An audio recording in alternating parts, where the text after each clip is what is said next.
Vendredi 7 février 2025, bonsoir à tous et bienvenue aux informations, les titres. Plusieurs parties du marché de Katikura sont parties en fumée. Certes, aucune perte en vie humaine n'a été enregistrée, mais l'incident a touché plus de 100 commerçants du marché. L'école est l'un des moyens incontournables à la promotion de la citoyenneté. C'est conscient de cela que 200 écoles de 12 académies différentes vont se mesurer dans un concours de citoyenneté. Vous en saurez plus dans cette édition. Les spécialistes maliens et d'ailleurs sont en conclave à Bamako pour favoriser la recherche et les bonnes pratiques en médecine pour une meilleure prise en charge des maladies digestives. Voilà pour le sommaire. Sous le haut patronage du ministre de la Santé et du Développement social, la Société malienne des maladies de l'appareil digestif SOMAD a lancé hier jeudi la 4e édition de ces journées scientifiques. Cette rencontre qui se déroule durant 2 jours permettra aux experts d'échanger et de formuler des recommandations sur les problématiques de santé au Mali. Par cette initiative, la SOMAD veut favoriser la recherche et les bonnes pratiques en médecine. Lolomadi Baté. Créée en 2008, la SOMAD mobilise des experts des diverses spécialités de la médecine autour de plusieurs thèmes pour discuter du développement de la médecine digestive dans notre pays. Cette édition se distingue par le choix pertinent des thèmes abordés visant à faire progresser les connaissances grâce à la forte participation d'experts nationaux, africains et internationaux. Pendant ces journées, il y a des communications, il y a une 60aine de communications, il y a des conférences et puis il y a des symposiums. À l'issue de ces journées-là, on va essayer de formuler des recommandations à l'endroit de la population et puis de nos autorités et mettre à leur disposition ces recommandations, voir ce que les autorités peuvent faire. Elles ont fait beaucoup de choses, mais bon, concernant la prise quand même en charge, surtout des hémorragies digestives, beaucoup reste à faire. Et les conférences qui ont été faites ce matin montrent qu'on a de sérieux problèmes dans la prise en charge de certaines pathologies. Le secrétaire général du ministère de la Santé et du Développement social a remercié les participants pour le partage de leurs expériences. Il a également saisi cette occasion pour inviter les spécialistes de l'appareil digestif à aborder des stratégies adoptées afin d'assurer un accès universel de la population à ces services spécialisés. Les hémorragies digestives constituent, comme on l'a dit avant moi, des urgences médico-chirurgicales et sa fréquence est de l'ordre 144 pour 100 000 habitants. Les statistiques que Mme le maire a dit et ce que j'aime bien là, en entendu, que nous autres prestataires, nous devons transformer en information sanitaire pour une prise de décision. Et cela nous permet encore une fois de dire que c'est un véritable problème aujourd'hui de santé publique dont nous devons dégager des stratégies adaptées et pour un accès universel de la population à ces services spécialisés. Les troubles fonctionnels digestifs constituent un problème majeur de santé publique à l'échelle mondiale, englobant un grand nombre de pathologies fréquentes. C'est pourquoi les recommandations émises lors de cette rencontre doivent être mises en œuvre afin d'améliorer la qualité des soins au Mali. L'Agence de l'environnement et du développement durable a organisé ce vendredi 7 février 2025 la première session du comité de pilotage du projet de préparation du rapport biennal sur la transparence du Mali. Cette rencontre qui a réuni les services techniques de protection de l'environnement et des organisations de la société civile a permis d'examiner et d'approuver le rapport d'activité 2024 et le plan de travail annuel 2025. Maliki Diallo. Le projet de préparation du rapport biennal sur la transparence a été créé pour évaluer les engagements du Mali en faveur du climat, mais aussi rendre compte des financements internationaux dans le cadre de la lutte contre les effets du changement climatique. En ratifiant l'accord de Paris sur le climat, notre pays a pris la décision de réduire son émission de gaz à effet de serre dans plusieurs domaines. Dans le cadre de la mise en œuvre de l'accord de Paris sur le climat, le gouvernement de la République du Mali a révisé sa contribution déterminée au niveau national CDN en 2021 qui fixe des objectifs de réduction totale des émissions de 40% et couvre 4 secteurs qui sont l'énergie 31%, l'agriculture 25%, la foresterie et l'affectation des terres 39% et les déchets 31%. La CDN intègre le genre et comprend un plan d'investissement, une feuille de route et un plan de partenariat pour sa mise en œuvre. Au Mali, le niveau d'émission des gaz à effet de serre reste très faible et ce qui fait du Mali un puits carbone avec une contribution moindre au réchauffement global de la planète. Il est important, mesdames et messieurs, de rappeler que le Mali, s'inscrivant dans la dynamique de la communauté internationale en matière de lutte contre les changements climatiques, a signé et ratifié plusieurs conventions et traités internationaux. En plus, le Mali s'est doté d'une politique et d'une stratégie nationale sur les changements climatiques. Le projet officiellement lancé en octobre 2024 pour une durée de 18 mois a atteint ses objectifs de l'année passée. 2024, on a essayé d'élaborer le plan de mise en œuvre du projet BTR1 du Mali. Et nous avons dans ce cadre-là exécuté aussi faire le démarrage du projet sous la présidence du ministre de l'Environnement, de l'Assainissement et du Développement durable. Pour 2025, plusieurs activités sont prévues et cette session du comité de pilotage a donné son quitus à la coordination du projet pour l'exécution du plan de travail annuel.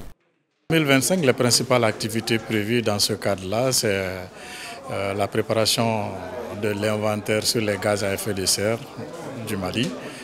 C'est aussi collecter les données et informations par rapport au suivi de la CDN du Mali. C'est aussi de faire des études sur l'adaptation au changement climatique au Mali, les soutiens nécessaires et reçus, mais aussi c'est de tenir des ateliers de formation à l'endroit des experts et autres fournisseurs de données pour vraiment la préparation du rapport biennal sur la transparence du Mali et soumettre le rapport en décembre 2025. Le projet de préparation du rapport biennal sur la transparence est financé par le programme des Nations Unies pour l'environnement à hauteur de $600 000, soit un peu plus de 300 millions de francs CFA. Le groupe Citoyenneté et Droits Humains a procédé hier jeudi au lancement officiel de la 12e édition du concours Jeunesse et Citoyenneté, l'éducation à la paix, au civisme et au vivre ensemble. Placé sous le parrainage de Adama Dessé Coulibaly, ce concours vise à reconstruire un système éducatif inclusif garantissant l'accès à l'éducation pour tous les enfants et préparant la jeunesse à assumer et exercer ses devoirs. La cérémonie de lancement a eu lieu à la Cité des Enfants. Amadou Djara, Zakaria Oumar Keïta pour le compte-rendu. Dans le but de contribuer à l'amélioration de la qualité de l'éducation dans notre pays, le groupe Citoyenneté et Droits Humains a officiellement lancé le concours Jeunesse et Citoyenneté, l'éducation à la paix, au civisme et au vivre ensemble. Un concours dont les composantes sont les valeurs morales et éthiques, le civisme, la citoyenneté, la paix, la réconciliation, la démocratie, la nation, les institutions et l'État. Il fournit aux participants les outils complets pour établir et mettre en œuvre une formation d'éducation au civisme et à la citoyenneté en vue de changer positivement les comportements des citoyens maliens qui s'assurent devant l'intérêt général. Le concours Jeunesse et Citoyenneté vise à former un citoyen porteur des valeurs qui fondent la nation malienne, qu'il transmet, qu'il défend et qu'il divise à l'intérieur et à l'extérieur du pays. Et il permettra sans nul doute de consolider la paix, de renforcer la cohésion sociale, la démocratie et les institutions du Mali. Honorable et distingués invités, autour de la 12e édition du concours Jeunesse et Citoyenneté ayant pour thème l'éducation à la citoyenneté, facteur indispensable pour la refondation de l'État. Présent à la cérémonie, le parrain de l'événement, Adama Dessé Coulibaly, a réitéré son engagement à accompagner la jeunesse. Pour la construction citoyenne, le nouveau Mali dont nous rêvons tous ne saura être une réalité que lorsque nous relèverons les défis de la formation des jeunes à la citoyenneté. C'est pourquoi j'ai décidé sans hésitation de parrainer la 12e édition qui, je l'espère, va se clôturer dans ma région natale, précisément dans la ville de Sang. Pour cette 12e édition, 12 académies, 36 CAP et 200 écoles participent à ce concours. La cérémonie de lancement a été marquée par des prestations artistiques. Bamako s'apprête à accueillir le 22 février 2025 la grande nuit de cohésion sociale et de solidarité africaine dénommée Célébrons-nous vivants. L'annonce a été faite hier jeudi à la Maison de la Presse de Bamako à l'occasion d'une conférence de presse organisée par le Comité international de solidarité africaine, initiateur de cet événement. Le compte-rendu est signé Keita Gabriel. Bamako vibrera bientôt au rythme de la grande nuit de cohésion sociale et de solidarité africaine, dénommée Célébrons-nous vivants. Cette initiative du CISA a pour but de rendre hommage aux fils et filles du Mali qui incarnent les valeurs des reçutes à titre intime. Voilà, donc nous sommes là avec la presse aujourd'hui, ce 6 février, pour pouvoir informer la presse sur les tenants et les aboutissants donc, de cet événement qui est déjà proche, qui est à 16 jours d'aujourd'hui. Célébrons-nous vivants, cette grande nuit consistera à célébrer et à rendre hommage aux grandes valeurs africaines, ces hommes et femmes qui font la fierté de nos communautés. Le Mali a débuté à s'affirmer et à s'affranchir du joug du colonialisme. Vrai ou faux? Et alors, s'il y a d'autres Maliens qui ont bravé le temps pour réussir, comme le président vient de le dire, ce n'est pas du tout facile. Et c'est le lieu de les célébrer à titre intime et non à titre posthume. C'est pourquoi nous sommes là. Cette conférence a permis d'édifier les journalistes sur les critères de sélection des récipiendaires. Aujourd'hui, nous sommes à Bamako pour porter le même message, mais pour vous dire qu'à l'international, nous avons identifié quelques personnalités, quelques fils et filles de ce grand pays, de ce beau pays, le Mali, pour les célébrer ensemble avec vous ici à Bamako, et on va les célébrer de leur vivant. On va les célébrer pendant qu'ils sont là. Et ces personnalités que nous allons célébrer, il y a quelques-unes que je peux déjà vous citer, et vous les connaissez assez bien. Monsieur Bala Traoré, vous le connaissez, vous connaissez combien ce monsieur aujourd'hui est une référence en matière de développement. C'est un monsieur qui mérite d'être célébré de son vivant. Cette initiative vise à rendre hommage à des personnalités maliennes qui incarnent des valeurs de réussite et d'engagement pour leur communauté. Il faut rappeler qu'avant le Mali, d'autres pays africains ont accueilli cet événement, témoignant de son importance et de son impact à l'échelle continentale. Tôt le matin de ce vendredi 7 février 2025, un incendie s'est déclenché au marché de Katikura. Même si aucune perte en vie humaine n'a été enregistrée, les dégâts matériels sont très énormes. Reportage Bakari M. Sidibé, Rokatou Sori Dambélé.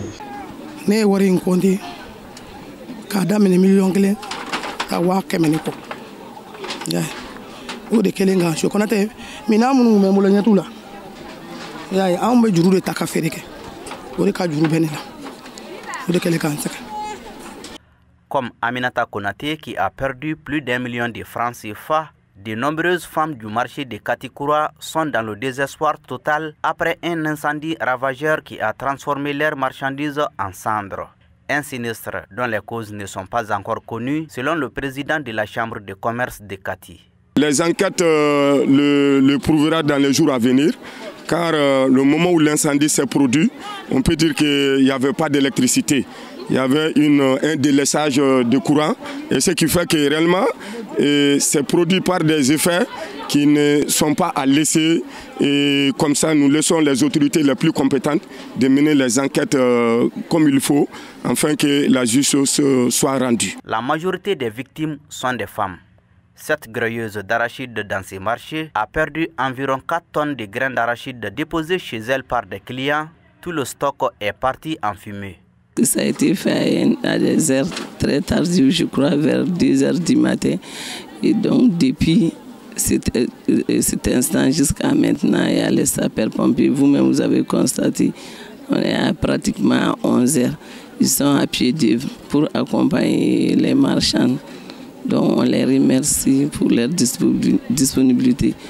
Grâce à l'intervention de la compagnie de la protection civile de Kati et le soutien du commissariat de police de Katikura, le feu a été vite circonscrit. Avec les 2 centres de secours, plus un engin pompe citerne d'appui, avec plus de 20 éléments ici. Donc nous avons quand même tenu à circonscrire le feu pour éviter les propagations. Le dégât est là, certes, c'est énorme, mais bon, à présent on ne connaît pas l'origine. Face à l'importance du dégât, le préfet de Kati, à la tête d'une forte délégation, s'est rendu sur le lieu pour apporter le soutien et la compassion des autorités aux victimes. Selon lui, des dispositions sont prises pour mettre en place une commission de recensement des victimes afin de venir en aide aux personnes touchées. Vous savez que ces gens-là vivent du jour au jour. Certains viennent et préparent à partir de ce qu'ils gagnent ici. Donc il est bon que l'élan de solidarité soit là pour que ces gens-là puissent aujourd'hui être secourus, pour qu'ils puissent se considérer parmi les citoyens de Kati. Donc c'est ce que nous demandons à tout le monde, toutes les bonnes volontés de se manifester pour que ces gens-là soient soutenus. Cet incendie premier du genre au marché de Katikura a touché au moins une centaine de femmes. Direction Bandiagara, où plus d'une centaine de personnes ont été sensibilisées sur la notion de violence basée sur le genre. C'était le samedi 1er février 2025 dans la salle de conférence de l'Alliance franco-malienne. Une initiative de l'ONG Audi Sahel et de son partenaire, l'Organisation internationale du droit au développement IDELO, qui vise à approfondir les connaissances des participantes sur les conséquences des violences basées sur le genre et les moyens de saisine de la justice. Le compte-rendu est signé Moussa Traoré depuis Mopti. En effet, après l'étape de Mopti, c'était au tour de Bandiagara d'abriter la séance de sensibilisation des masses des populations de la région sur les VBG avec la participation active des acteurs et dans les dialectes du milieu. On prépare à l'activité les défenseurs des droits humains, les points focaux des magistrats panélistes et la communauté. Organisée par l'ONG Audi Sahel en collaboration avec l'Organisation internationale du droit de développement IDELO, la rencontre avait pour objectif d'approfondir la connaissance des participants sur les conséquences des violences basées sur le genre. Cette séance de sensibilisation de masse que nous venons de boucler tout de suite ici dans cette salle de la Maison des Jeunes avait pour objectif de sensibiliser la population de Bandiagara. Cette activité a permis d'améliorer les connaissances d'une centaine de personnes issues des autorités traditionnelles, des autorités religieuses, et les récotrades, les associations et groupements. ko an denw kɛra jugu sago dɔ ye an ka kɛ ɲugu fɛn ye a caman fɔra an y'a mɛn i bɛ taa yɔrɔ dɔ la k'a fɔ nin ye i den yɛrɛ k'a yira maa wɛrɛ la a bɛ kɛ e ma maloya den donc nin kɛwale jugu ni aw y'a caman fɔ a dɔ la an tulo la ala k'an kisi bɛɛ tɔɔrɔ ma. Compte tenu de l'importance de cette activité, les autorités locales apprécient le cadre régional de concertation qui va contribuer, selon elles, à traiter et à réduire la violence basée sur le genre et proposer des perspectives d'avenir de saisine de la justice. Ça ne se limite pas seulement à la justice, il y a d'autres recours de justice qui sont non seulement la justice sociale au niveau de la base concernant nos récotrades, les chefs de quartier, les charges de quartier, et il y a la mairie aussi qui intervient d'une manière ou d'une autre en tant que police judiciaire et administrative, non seulement la police et la gendarmerie. Cette session a aussi permis de recycler la connaissance des participants relativement aux modalités de prise en charge globale des victimes et survivantes de violences basées sur le genre VBG ainsi que les circuits de référencement. L'initiative s'inscrit dans la suite logique des activités du projet d'appui intégré au système de justice pénale dans la région de Mopti et de Bandiagara. Et nous poursuivons ce journal avec la culture. La 21e édition du festival sur le Niger suit son cours.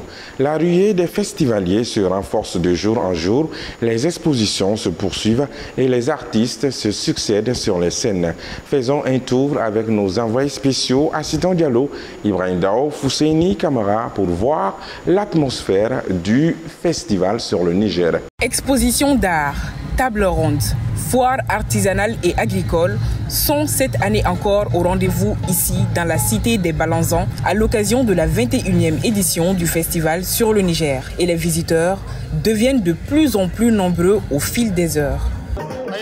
C'est la première fois qu'il est venu au Mali et il a bien aimé le Mali.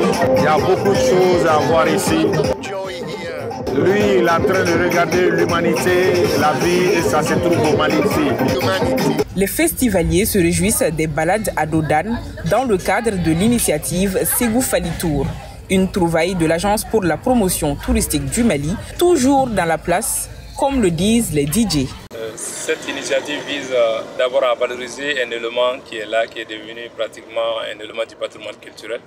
Il s'agit de la charrette tractée par l'âne. Pour nous, la touche particulière qu'il fallait ajouter, c'était de rendre cette charrette beaucoup plus attrayante, faire un objet touristique. Donc c'est ce qui nous a amené justement à penser dans ce sens-là. Et c'est davantage offrir aux participants au festival des possibilités d'effectuer des visites touristiques dans la ville de Ségou à bord des moyens de transport atypiques. Le second objectif, c'est d'arriver à renforcer, comme je le disais tantôt, le statut de protection de cet animal. Comment se passent les visites? L'affluence est comment? L'affluence, pour l'instant, elle est très dynamique. Depuis son lancement, le stand est inondé par les populations ségoviennes. Et nous avons également d'autres clients qui viennent de Bamako, un peu partout à travers le Mali. Donc, mais nous avons également enregistré à bord de nos charrettes des touristes occidentaux, des touristes étrangers, des pays africains surtout.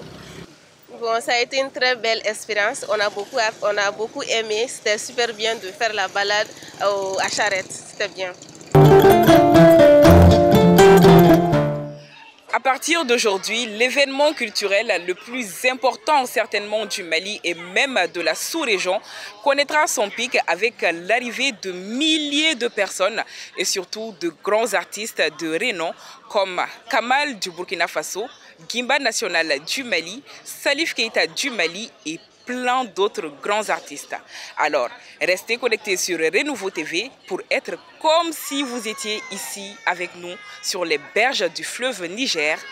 C'est donc tout pour ce journal. Merci à vous de l'avoir suivi avec attention. À demain dans le même plateau.